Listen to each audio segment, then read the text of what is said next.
परम सेवा भावी दादा गुरुदेव श्री प्रेमेश्वर जी महाराज एवं परम पूज्य गुरुदेव के पावन चंद कलों में कोटि से वंदन अभिवंदन।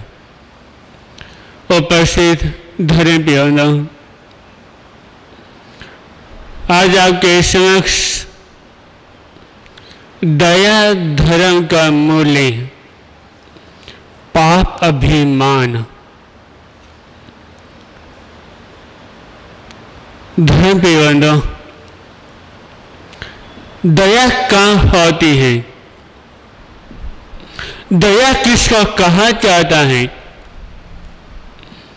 दया के बारे में लिखना आसान होता है,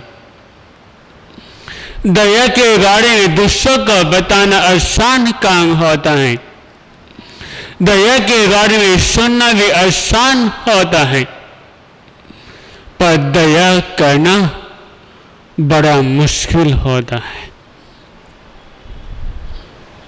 दया किसके अंदर होती है?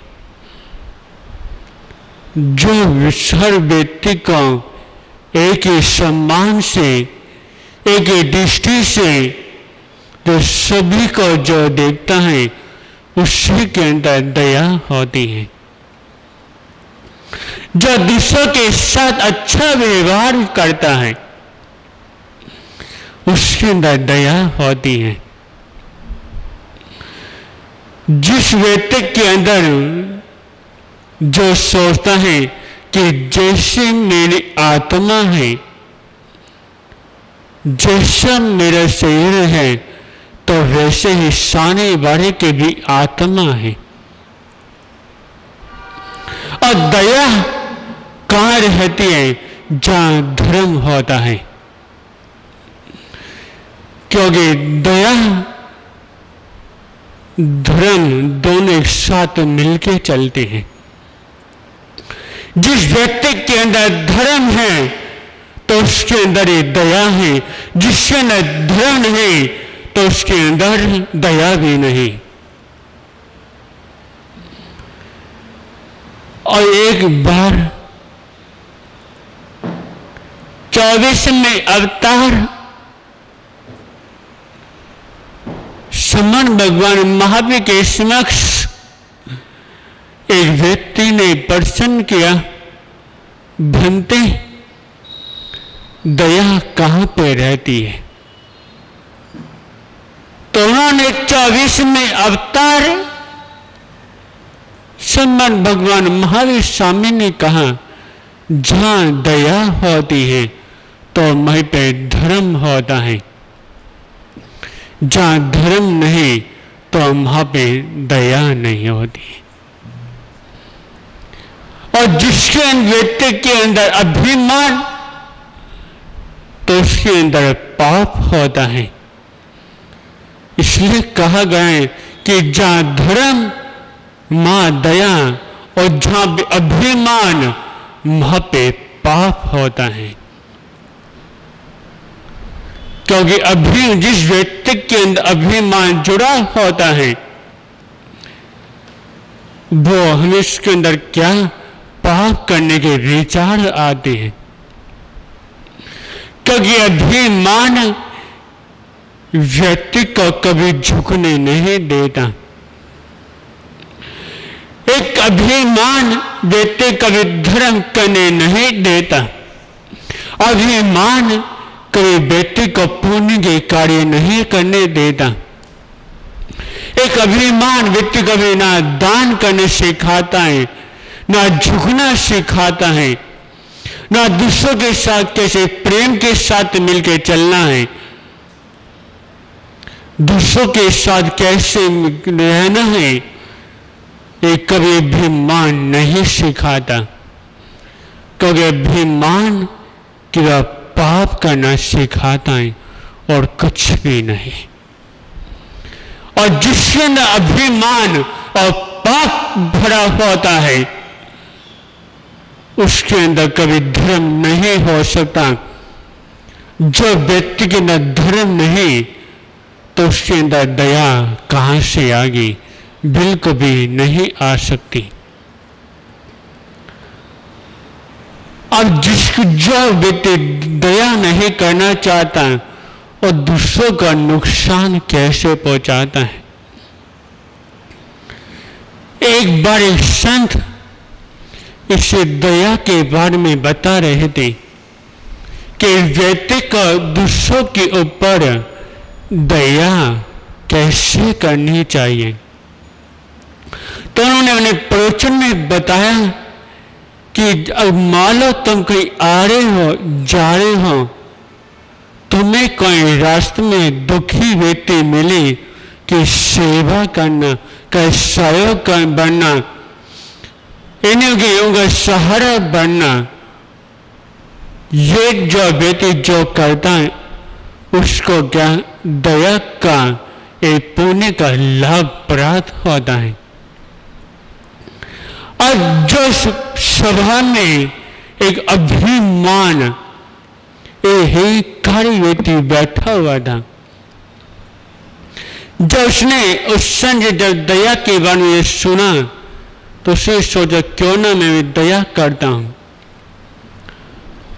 और उसने सोचा दया कैसे करनी चाहिए, दूसरे लोग सहयोग कैसे करना चाहिए, ये उसने सोचा। और उसने ये जब अवसर जब नहीं मिल रहा तो उसने साथी से पूछा कि मुझे दया करनी है, दूसरों का सहयोग करना ये कैसे होता है। तो उसने कहा कि सुनो, ये सब उसके पास जाना पड़ता है। एक जब व्यक्ति जब अवसर जब मिले तो व्यक्ति को दया यानी दूसरा सहयोग करना चाहिए। तो उसको एक युवती सूझ गई और वो क्या करा, एक दिन सूर्य के समय अपने घर के बाहर एक डंडा लेके बैठ जाता है। जब मैं घर के बाहर जब डंडा लेके जब बैठा हुआ था तो उसके सामने से व्यक्ति का निकलना हुआ। तो उसने क्या करा, उस अभिमान व्यक्ति ने वो डंडा उसके व्यक्ति के सिर में दे मारता है और डंडे का पहाड़ होते ही वो व्यक्ति बेहोश होकर तुरंत वहीं पे गिर जाता है। अब वो व्यक्ति उसको लेकर अस्पताल में पहुंचा और अस्पताल में पहुंचने के बाद डॉक्टर से कहा कि डॉक्टर साहब जल्दी से के इलाज कर दे। और डॉक्टर ने सारा पूछ के आपको क्या लगता है, तो उसने कहा कि डॉक्टर साहब मेरा कुछ भी नहीं लगता। ये डॉक्टर ने पूछा कि ये सिर में चोट कैसे आई है, तो उसने कहा कि डॉक्टर साहब मैंने दया के कारण कि मुझे दया यानी पुण्य का लाभ प्राप्त हो, उसी के कारण मैंने ये सिर में डंडे का पहाड़ कर दिया। आप चिंता ना करें, आप इसका इलाज करें, जितना भी खर्चा होगा सारा मैं दूंगा। और डॉक्टर इसका इलाज शुरू कर देते। जिस व्यक्ति को थोड़ी देर के बाद जब होश जब आया, जो उसने अपने आप को जब अस्पताल में जब पाया तो डॉक्टर से सारी चीजें पूछता है। तो डॉक्टर ने कहा कि सुनो भाई, जो फुलाना जो व्यक्ति है इसी ने ही आपके सिर में डंडा मारा था, इसने भी आपके सिर में चोट पहुंचाई थी। तो उसने कहा कि आपने ऐसा क्यों करा, तो उसने कहा पुण्य के कारण, क्योंकि संत ने मुझे बताया था कि तुम्हें क्या पुण्य का कार्य करना चाहिए। तो इतना सुंदर उसको व्यक्ति इतना ज्यादा क्रोध आता है, इतना ज्यादा कि जो डॉक्टर के पास जो एक चीज रखी हुई थी उसने ही वो उठाया और जो अभिमानी जो व्यक्ति को उसके सिर में दे मारा।